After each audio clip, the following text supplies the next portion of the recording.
ઓસ્ટિયોઆર્થ્રાઇટિસના 3 stage હોય છે: early, moderate ને સિવિયર. આપણે જ્યારે અર્લી ઓસ્ટિયોઆર્થ્રાઇટિસ થતું હોય છે અરાઉન્ડ 40 to 45 યર્સના એજના વચ્ચે થતું હોય છે. એમાં આપણે શું ધ્યાન રાખવું? અર્લી ઓસ્ટિયોઆર્થ્રાઇટિસમાં શું થતું હોય છે કે આપણો જે કાર્ટિલેજ નામની જે વસ્તુ ઘૂંટણમાં ભગવાને આપેલી છે, જે બધા જ સાંધામાં હોય છે, ઇવન આંગળીઓના સાંધામાં, પગના સાંધામાં, ઘૂંટણ ઘૂંટી બધા જ સાંધામાં હોય છે. એ જ્યારે સોફ્ટ થઈ જાય છે, એને કહેવાય કોન્ડ્રોમલેશિયા, ત્યારે આપણે અર્લી ઓસ્ટિયોઆર્થ્રાઇટિસ ચેન્જીસના સ્ટેજમાં આવી ગયા છે.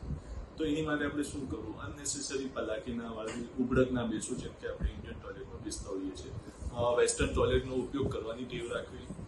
કેલ્શિયમ રીચ ફૂડ, વિટામિન ડીની ટેબ્લેટ્સ લેવી, પ્લસ રેગ્યુલર એક્સરસાઇઝ કરવી, ફિઝિયોથેરાપી કરવી, ચાલવું ફરવું અને ખુશ રહેવું. એનાથી આપણે જે અર્લી આર્થ્રાઇટિક ચેન્જીસ છે એ મોડરેટ અથવા સિવિયરમાં જતા સમય વધુ લે છે. Thank you.